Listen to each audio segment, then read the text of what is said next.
ये मेरा घर का ही बीज है।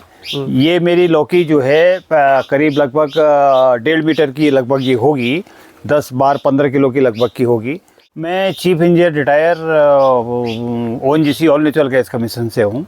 मुझे 10-11 साल रिटायरमेंट हुए हो गए। आपने जो बोला कि पहाड़ में जो चीज़ें विकसित नहीं हैं, जो चीज़ें ख़त्म हो गई हैं, तो वो चीज़ों को मैं उसका ही उत्पादन कर रहा हूँ। अच्छा, तो ये है कद्दू। ये कद्दू है। नमस्कार दोस्तों, स्वागत है आपका गांव वाला यूट्यूब चैनल के एक और वीडियो पे। दोस्तों आज की वीडियो बहुत ही बढ़िया होने वाली है। आप जानते हैं कि सोमेश्वर घाटी के लदियोड़ा गांव से मैं वीडियोस बनाता हूं और अपनी वीडियो के लिए इधर उधर जाते रहता हूं। तो आज मैं अपने गांव से जा रहा हूं लोध में, और लोध में एक ऐसे किसान से मिलाऊंगा जो एक इंजीनियर रह चुके हैं ONGC में, और ONGC से रिटायर होने के बाद, इंजीनियर के पद से रिटायर होने के बाद अब गाँव आकर कृषि का कार्य कर रहे हैं। लगभग 70 वर्ष के वो हैं, 17-71 वर्ष के वो हैं, और बच्चे उनके बाहर ही रहते हैं। ताजुब की बात यह है कि बच्चे उनके बाहर रहते हैं, वो अकेले गाँव में रह के कृषि का काम कर रहे हैं। कृषि का काम भी कोई छोटा मोटा नहीं है, एक बहुत बढ़िया स्तर पे कर रहे हैं। पूरे क्षेत्र में उनका जो है एक तरह से डंका बजता है, और जो उनका कृषि करने का तरीका है, खेती करने का तरीका है, काफ़ी वैज्ञानिक और मॉडर्न है, आधुनिक है। तो मिलाते हैं आपको जो है गोस्वामी जी से, और चलते हैं लोध की ओर। अभी तक आपने मेरे यूट्यूब चैनल गाँव वाला को सब्सक्राइब नहीं किया है तो कर लीजिएगा। थोड़ा सा बुखार है और खांसी हो रखी है, तो इस वजह से आवाज़ में थोड़ी खराश नज़र आ रही होगी। तो पहले आपको अपना गांव दिखाता हूं, उसके बाद सीधे ले चलते हैं लोध की ओर, मिलाते हैं गोस्वामी जी से। तो बिना देरी के करते हैं इस वीडियो को शुरू। ये हमारा गांव है, और आप देख सकते हैं खेतों में धान बहुत बढ़िया से हो गया है, और अभी पकने में इसको टाइम है। करीब 20 दिन में ये पक जाएगा बढ़िया से। और आप देख सकते हैं बढ़िया धूप है और एकदम हरियाली है। ऊपर मकान दिख रहे हैं और नीचे सामने की तरफ सुंदर सुंदर खेत। तो फिलहाल आपको सीधे ले जाता हूँ यहीं से लोध की ओर, और मिलाता हूँ गोस्वामी जी लोध में, और इनके गाँव में एंटर कर चुके हैं। तो ये बहुत ही खूबसूरत जगह मैं आपको दिखा देता हूँ। वो सामने गांव आपको दिख रहे होंगे, देख सकते हैं, बहुत ही खूबसूरत गांव है। और ऊपर ये धान के सेरे आप देखो, ये देखिए, एक अलग तरह की यहाँ पे छवि उभर के आ रही है प्रकृति की, और बहुत ही सुंदर खेत है और ऊपर जंगल है। तो फिलहाल आगे बढ़ते हैं। इस तरफ हो रहा है दोस्तों उपराव वाली खेती हो रही है, भट्ट मास और क्या बोलते हैं मडुआ हो रहा है, और इस तरफ धान की खेती हो रही है। दोस्तों अभी बज गए शाम के 5:30, और थोड़ी देर में अंधेरा हो जाएगा, क्योंकि आजकल जल्दी अंधेरा हो जा रहा है। और मैं इस वक्त हूँ गोस्वामी जी की छत पे, और लोध गांव में हूँ। सामने आप देख सकते हैं धान का बहुत ही खूबसूरत सेरा है, और नीचे जो आपको पॉली हाउस दिख रहे हैं वो गोस्वामी जी के हैं, और बहुत ही बढ़िया इन्होंने यहाँ पे काम किया है। और सबसे खुशी की बात, अच्छी बात यह है कि जो हमारा पारंपरिक बीज होता है उसको संजोए हुए हैं। लौकी है, कद्दू है, तुमड़ी है, जो भी पारंपरिक होता था उस पे काम कर रहे हैं। ये देखिए, ये इनके पॉली हाउस है। नीचे की तरफ भी दिखा देता हूँ आपको, और उसके बाद आपको मिलाएंगे आप गोस्वामी जी से। और काफ़ी सुलझे हुए व्यक्ति हैं, और आपको उनसे मिलकर काफ़ी बढ़िया लगने वाला है। ये नीचे देखिए, ये सारा पॉली हाउस इन्हीं का ही है, और नीचे की तरफ भी आपको दिखा देता हूँ। और अभी थोड़ी देर बाद आपको पॉली हाउस के अंदर भी लेके जाएंगे। उसके अलावा गोस्वामी जी से भी आपकी बातचीत कराई जाएगी, मतलब मैं बातचीत करूँगा, आप देखिएगा और सुनिएगा, उनके अनुभव जानिएगा। बहुत ही सज्जन आदमी हैं, आप देख सकते हैं। इस तरह का इन्होंने यहाँ पे कृषि यानी कि खेतीबाड़ी का कार्य किया हुआ है। नीचे मक्का उग रहा है, और इस तरफ पॉली हाउस है। पॉली हाउस के अंदर आजकल जो बेल वाली सब्जियां होती हैं वो हो रही हैं। तो फिलहाल काफ़ी सुंदर नज़ारा है, और हम इसी नज़ारे को एंजॉय कर रहे हैं। छत पे इन्होंने जो है सोलर पैनल भी लगा रखे हैं, पता नहीं कितने वाट के हैं भी पता करेंगे। और सामने देखिए बहुत ही खूबसूरत नज़ारा सोमेश्वर घाटी में, सोमेश्वर घाटी के लोध नामक जगह पर इस वक्त हम हैं। और लोध अपने आप में एक खूबसूरत जगह है और खूबसूरत लोकेशन है। आप खुद देख सकते हैं, वो सामने जो आपको पेड़ दिख रहे हैं नीचे की तरफ, वो सारे नाशपाती के पेड़ हैं। और जब इसमें फूल आते हैं, फल होने से पहले जब फूल आते हैं तो बहुत ही खूबसूरत ये नज़र आते हैं। तो फिलहाल गोस्वामी जी को लेते हैं, उनसे बातचीत करते हैं, और आपको दिखाते हैं कि क्या क्या उन्होंने अपने खेतों में लगा रखा है, और कहाँ कहाँ से उनकी ये जर्नी शुरू हुई, और क्या उन्होंने अपने जीवन में कार्य किए। तो दोस्तों इस वक्त मेरे साथ है गोस्वामी जी। सर, स्वागत है आपका गांव वाला यूट्यूब चैनल में, और अपना परिचय दीजिए और बताइए कि कैसे ये जर्नी आपकी शुरू हुई। मैं मदन मोहन गिरी, सन ऑफ स्वर्गीय तेज गिरी, ग्राम लोध, सोमेश्वर का स्थायी निवासी हूँ। मैं chief engineer retire ONGC all natural gas commission से हूँ। मुझे 10-11 साल रिटायरमेंट हुए हो गए। तो उसके बाद मेरी पितरक खेती यहाँ पर 100-150 नाली पितरक खिलती है। तो इसे मैं जो यहाँ का पारंपरिक फसलें हैं, धान, गेहूँ, मडुआ और सब्जियाँ, लौकी, कद्दू, गोभी, इसका मैं उत्पादन करता हूँ। और जो मैं मतलब सारी जितनी है मेरी सारी जैविक खेती हैं, पूरा उसमें केमिकल में कोई ये केमिकल नहीं मिलाता हूँ, गोबर की खाद से भी इसका उत्पादन करता हूँ। अच्छा जी। और ये मेरा घर का ही बीज है। ये मेरी लौकी जो है करीब लगभग 1.5 मीटर की लगभग ये होगी, 10-15 किलो की लगभग की होगी। तो बाकी ये मेरी दूसरी लौकी है, ये हाँ ये भी सेम यही है। इसी हिसाब से जो ये तुरई है ये मैंने अभी बीज के लिए रखा है। ये कद्दू, ये भी ये सारी तुरई हैं। अच्छा सर, शुरू से शुरू करते हैं। हाँ। तो पढ़ाई लिखाई कहाँ हुई, बचपन कहाँ बीता? बचपन मेरा यहीं बीता। मैंने हाई स्कूल प्राइमरी मैंने यही लोध से ही किया था, और हाई स्कूल मैंने सोमेसर से किया था, इंटर कॉलेज से। और उसके बाद अल्मोड़ा इंटर कॉलेज से इंटरमीडिएट करा था। बीएससी मैंने रुहेलखंड यूनिवर्सिटी बरेली से किया था। उसके बाद मैंने डिप्लोमा किया मैकेनिकल इंजीनियरिंग में। फिर उसके बाद मैं अब नौकरी में लग गया, उसमें ऑयल नेचुरल गैस कमीशन में एज ए जेई अपॉइंटमेंट हुआ मैं 84 में। उसके बाद मैं फिर ऑल ओवर इंडिया एयर और अब्रॉड सारी जगह जाते रहा। तो 2014 में मैं रिटायर। अच्छा, अब्रॉड भी गए इस दौरान? हाँ। तो काफ़ी आपकी जर्नी हाँ। भी काफ़ी वो रही, आगे चलते रहिए और दिखाते भी रहिए कि हम अभी मैं दोस्तों बता देता हूँ कि अभी हम एक पॉली हाउस में हैं इस तरह के। इनके पास कितने आपके पास पॉली हाउस है? मेरे पास पॉली हाउस है 1200 स्क्वायर मीटर का। अच्छा, पॉली हाउस है, 4-5 पॉली हाउस है। 4-5 है। हाँ। तो क्या क्या उसमें आप इस वक्त उगा रहे हैं? जिनमें ये अभी तो ये लौकी मैंने बता दी थी, और दूसरा ये उस समय का ये देखिए, ये बैगन है। और ये वाला एक बैगन की प्रजाति मैं मिजोरम से लेके आया था। मिजोरम से? हाँ। हो रहा है उसमें बैगन? अब ये बैगन मैंने अभी वहाँ मेरा विवेकानंद में मैं गया था, तब मैं यहाँ से तोड़ के ले गया था। अभी नहीं हो रहा? होगा एक आध कोई मिलेगा। अच्छा, ये मिजोरम वाला है, इसका पत्ता थोड़ा अलग है। हाँ, ये मिजोरम का वो और ये बैगन अपना है, हमारा लोकल का है। और ये आइए। और तो जो आप सब कृषि कर रहे हैं, जो खेती कर रहे हैं, ये एक शौक से कर रहे हैं? ये मैं अपने शौक से कर रहा हूँ। ये मैंने अमरूद लाया हूँ, ये 12 लाल वाला अमरूद है। और जबकि यहाँ पर अमरूद की खेती होती नहीं है। हाँ, अमरूद की थोड़ा कम होती है। हाँ, अमरूद, ये अमरूद है। हाँ, 12 है। तो ये तो बहुत घना आपका, ऐसा लग रहा है मैं जैसे किसी जंगल से होके जा रहा हूँ। काफी घना ये आपका पॉली हाउस है।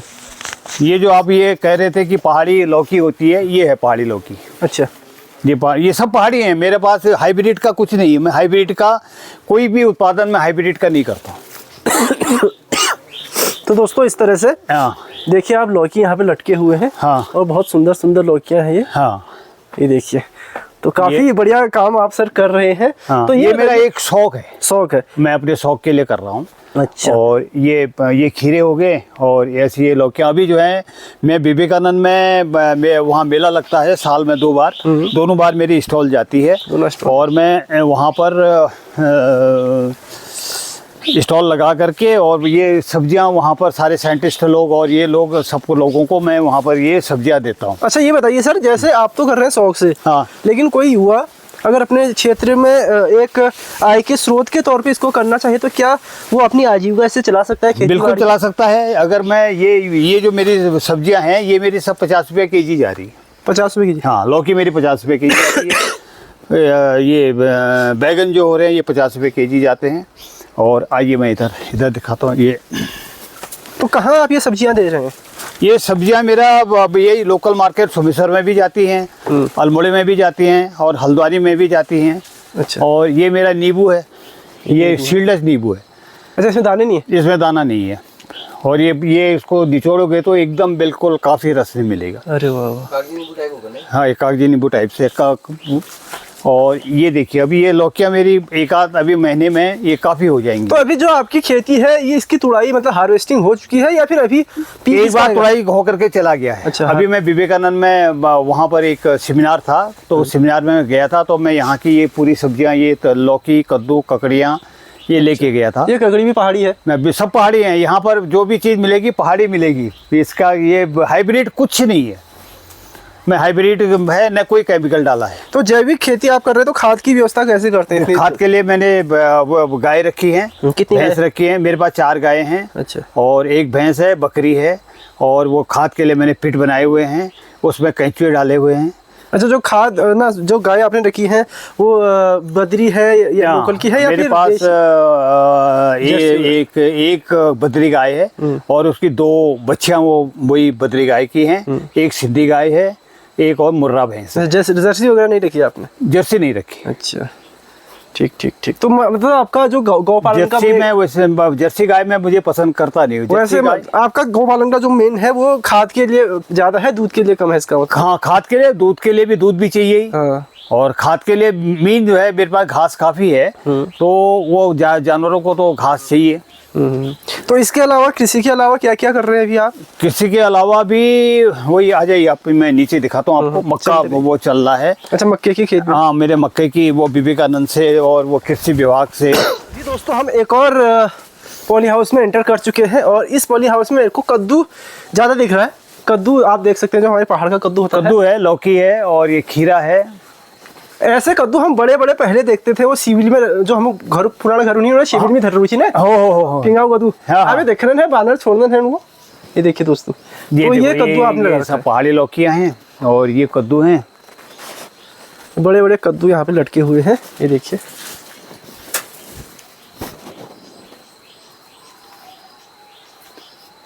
अभी और इससे बड़े दिखाऊंगा मैं आपको। ठीक, चलिए दिखाइए। तो फिलहाल हम कहाँ जा रहे हैं? अभी हम उसके खेत में जाते हैं, मक्के के खेत। मक्के के खेत में, धान के खेत में। और अभी आपने रास्ते में मेरे को एक बहुत ही कमाल की चीज़ दिखाई आते हुए, तिमुर का पेड़। दोस्तों मैं आपको इनका दिखाता हूँ। ये तिमुर का पेड़ हाइब्रिड है? हाँ, ये हाइब्रिड है। ये मैं पता नहीं कहाँ से लाया, मुझे खुद भी पता नहीं है। अच्छा। ये तिमुर जो है, इसकी जो बीज है, ये 20,000 रुपये केजी इंटरनेशनल मार्केट में 20,000 रुपये केजी जा रहा है ये तिमुर। हाँ, ये देखिए, ये इतना बड़ा पेड़ मेरे ख्याल से देखा नहीं होगा कहीं। ये जो धान है, ये लाल धान है। अच्छा, इसका जो चावल है वो लाल है। ये विवेकानंद का प्रोडक्ट है। अच्छा गोस्वामी जी, लेकिन हमारे पहाड़ों में पहले कहते थे कि जो लाल धान होता है वो उपराव में होता है। यहाँ पे तो मैं पानी बहुत बढ़िया देखा हूँ। ये तालाब वाला धान है, ये उन्होंने डेवलप करा है।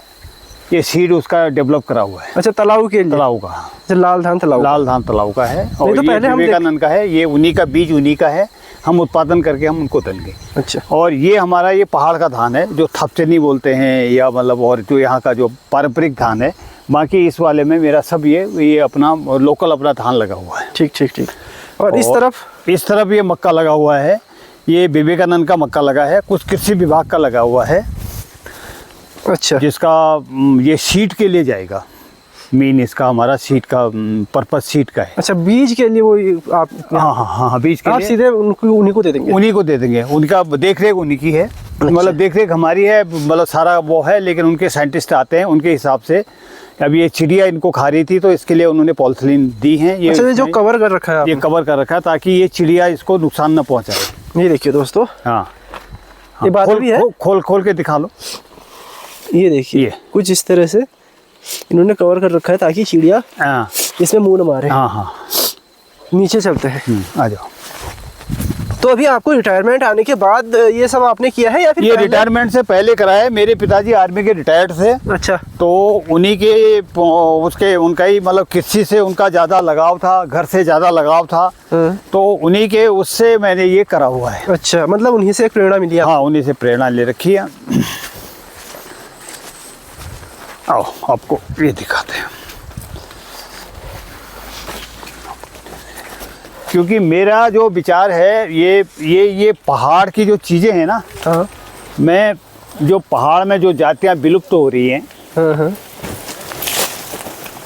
ओ भाई साहब, ये देखिए दोस्तों, ये आपको पहाड़ में आपने जो बोला ना, आओ पंडित जी देखो, आपने जो बोला कि पहाड़ में जो चीज़ें विकसित नहीं हैं, जो चीज़ें खत्म हो गई हैं, तो वो चीज़ों को मैं उसका ही मैं उत्पादन कर रहा हूँ। अच्छा, तो ये है कद्दू? ये कद्दू है। बढ़िया बढ़िया। हाँ। तो ये सारी कद्दू की बेल आपने दे रखी है और इस वाले खेत में काफ़ी बढ़िया मक्का भी होगा। हाँ, इसमें अभी नीचे दिखाता हूँ मैं आपको। ये देखो। हाँ। तो काफ़ी इसमें कद्दू है। हाँ, ठीक ठीक ठीक।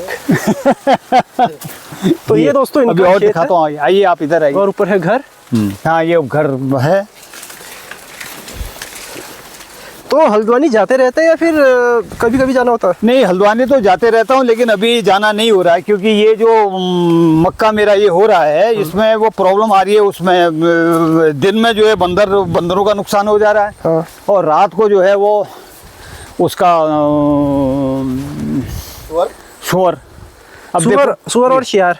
हाँ, ये देखो, ये कद्दू है, देखो वो देखो।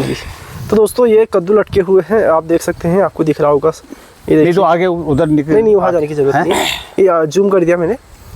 तो ये है कद्दू और ये हो रहे हैं, ये दूसरी वैरायटी वाला है। तो ये बताइए गोस्वामी जी, हमारे पहाड़ में सबसे बड़ी मुसीबत है अगर कोई खेती करता है, उसके लिए बंदर हो गया और सुअर हो गया, दो सबसे बड़ी समस्याएं हैं जानवर के रूप में। अगर इससे निजात पाने की कोशिश की जाए, गवर्नमेंट कुछ प्रयास करे, तो क्या उसको करना चाहिए? आपका क्या सुझाव रहेगा? सुझाव ये है कि ऐसा है, फेंसिंग के लिए गवर्नमेंट फेंसिंग के लिए भी पैसा देती है, उद्यान विभाग भी देता है और कृषि विभाग भी देता है, लेकिन आदमी को जागरूक होना चाहिए। तो आजकल लोग क्या करते हैं कि भैया ये फेंसिंग के पैसे दे दो, उन्हें इतने पैसे होंगे तो मेरे को कितने बचेंगे, कोई लगाएंगे कोई नहीं लगाएंगे, तो उससे भी डेवलप नहीं हो पाएगा। मैंने अपनी फेंसिंग लगाई है, उद्यान विभाग ने मुझे पैसा दिया था, उसका मैंने 2 लाख का प्रोजेक्ट था, 1,80,000 का था। तो उसमें मेरे 2 लाख रुपए लग गए, जबकि उनका ये था खाली तार और एंगल था। हाँ। तो मैंने उसमें पूरी जाली लगाई। लेकिन आप तो चलो ठीक है, आप जॉब वाले हैं, आप नौकरी वाले हैं, सरकारी नौकर रहे हैं, लेकिन एक आम किसान होता है, उसके पास इतना धन नहीं होता लगाने के लिए। नहीं, जितना उसकी ज़मीन है, एक तो ज़मीन, यहाँ पहाड़ में एक समस्या है कि एक ही जगह ज़मीन नहीं मिलती है। अगर मिलती भी है तो थोड़ा थोड़ा फेंसिंग करा ले, ऐसी कोई दिक्कत नहीं है, कम में करा ले। थोड़ा बहुत तो अपना पैसा भी लगाना ही पड़ेगा ना, अगर वो करना है तो। नहीं तो उतने में हो जाता है, जितना गवर्नमेंट देती है उतने में ही हो जाता है। लेकिन फेंसिंग कराने के बाद भी आपके पास जानवर आ रहे हैं? हाँ, फेंसिंग है, वो शोर तो नीचे से खोद के आ जाता है। पिछले बार मेरा बहुत अच्छा धान हुआ था, बीच में हुआ वो नहीं हुआ। तो अभी आपने मुर्गियाँ भी रखी हैं? हाँ, मुर्गियाँ भी रखी हैं। आगे से चलिए। तो मुर्गियाँ रखी हैं, मुर्गियों का जो वेस्टेज होता है वो सब खेतों में बहुत बढ़िया काम खेतों में खाद का बहुत बढ़िया काम करता है। तो वो भी दिखाइए। मुर्गियाँ कौन कौन सी है? मुर्गियाँ मेरे पास वो है, कड़कनाथ है, अभी तो थोड़ी हैं मुर्गियाँ। अच्छा। और कड़कनाथ हैं और क्रॉयलर भी रखते हैं? हाँ, कॉयलर भी रखते हैं। बॉयलर भी रखते हैं? बॉयलर नहीं रखते हैं। अच्छा। बॉयलर तो ऐसा है, वो केवल देसी मुर्गियाँ? हाँ, बस देसी, वो अंडे के पर्पस के लिए मैं रखता हूँ। अच्छा, तो अंडा बेचते हैं या फिर खाली अपने लिए? भाई ज़्यादा हो गया तो बेच दिया। अच्छा। और अगर कम है तो अपने लिए होता है।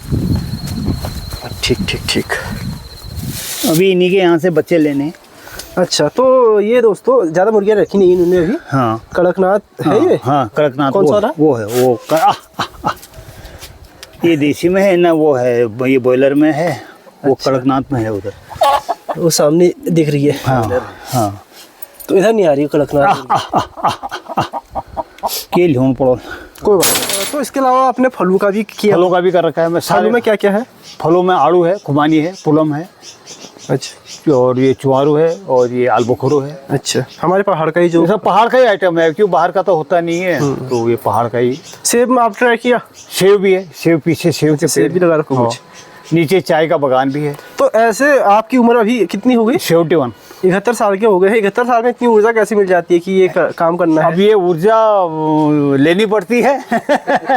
है, एक जुनून है। हाँ। एक काम है, मैं नहीं करूँगा तो कौन करेगा, क्योंकि बाकी घर का और सदस्य कोई करने वाला है नहीं। आपको लग रहा है आपके बच्चे भी करेंगे? बच्चे भी करेंगे, बेटा आता है मेरा। अच्छा, उनको है थोड़ा इंटरेस्ट? हाँ, उसको है, आते रहते हैं। तो बीच में अभी तो आते हैं, फिर वो देखते हैं, पापा ये करना है, ये करना है, ये करना है, ये करना तो परिवार से दूर रह के, अकेले रह के आपको कभी वो नहीं लगता, अकेलापन महसूस नहीं होता? अकेलापन अब ये है, मेरी तो ये तो जन्मभूमि है। हाँ। मुझे तो यहाँ तो नहीं लगता। अच्छा। हाँ, मैं अगर जैसे हल्द्वानी मेरा मकान है। हाँ। मैं हल्द्वानी जाता हूँ तो मुझे बड़ा सफोकेशन टाइप का बड़ा अच्छा, क्योंकि मैं सुबह 5 बजे उठ जाता हूँ। अच्छा। 5 बजे उठ के मैं किसके पास जाऊँ, किससे बात करूँ? अब यहाँ तो गाय है, भैंस है, मुर्गियाँ हैं, और सुबह सुबह मैं पूरा चक्कर मार के आता हूँ, कहीं कोई जंगली जानवर ने कुछ तो नहीं कर दिया, कोई ये कर दिया। तो इससे क्या हुआ, मेरे को हेल्थ ठीक रहती है। ठीक, मतलब कुछ ना कुछ यहाँ काम करने के लिए। हाँ, सुबह से लेकर शाम तक अपना काम करते रहते ठीक ठीक। तो बहुत बहुत धन्यवाद सर बात करने के लिए। उम्मीद करता हूँ जो युवा हैं वो कुछ ना कुछ आपसे सीखेंगे। और क्या आप सुझाव देना चाहेंगे युवाओं को अपने? अब सुझाव युवाओं को, आजकल युवाएं क्या है ना, एकदम तो सारे अब इतना, इसमें खेती में तो मेहनत जरूर है, ऊपर से बारिश हो रही है तो आपको अपने आप ही करना पड़ेगा। तो युवा लोग अगर इंटरेस्ट रखें तो अच्छा कर सकते हैं। अब ये देखो, ये मेरी लौकी के कवर हैं, ये कवर बना रखे हैं। ये सारे ठीक ठीक। तो धन्यवाद बात करने के लिए। तो दोस्तों फिलहाल आ गए हैं हम जो है गोस्वामी जी को विदा करके, मतलब उनके घर से आ गए हैं। ये एक उन्होंने कद्दू पे मेरे को दे रखा है कि आज मैं कद्दू की सब्ज़ी बना लूँ। तो फिलहाल आज की वीडियो को दोस्तों अभी यहीं पे समाप्त करते हैं। और आप कमेंट करके बताएं ज़रूर कि आपको इनसे मिलके कैसा लगा। मैं अगर पर्सनली बताऊँ तो हालांकि ये बहुत इनका ऐसा नहीं है कि आय के पर्पज़ से ये काम कर रहे हों, क्योंकि उनके पास अच्छा खासा पहले से ही बैकअप है। लेकिन जिस उम्र में ये काम कर रहे हैं ये एक प्रेरणा की बात है और बहुत बड़ी बात है। और जिस लेवल पे कर रहे हैं, पूरे सोमेश्वर क्षेत्र में इतने बड़े बड़े पॉली हाउस मेरे ख्याल से किसी के पास नहीं होंगे। 71 वर्ष की आयु है और उस आयु में इस जोश के साथ काम करना अपने आप में एक मतलब मोटिवेशन है हम सब लोगों के लिए। तो फिलहाल उम्मीद करता हूँ आपको वीडियो अच्छी लगी होगी और इस वीडियो को अब यहीं पे समाप्ति करते हैं। मिलते हैं आपको एक और वीडियो के साथ 2-3 दिन बाद। तब तक के लिए टाटा बाय बाय, टिकट, अपना ख्याल रखिए। जय श्री राम, टाटा।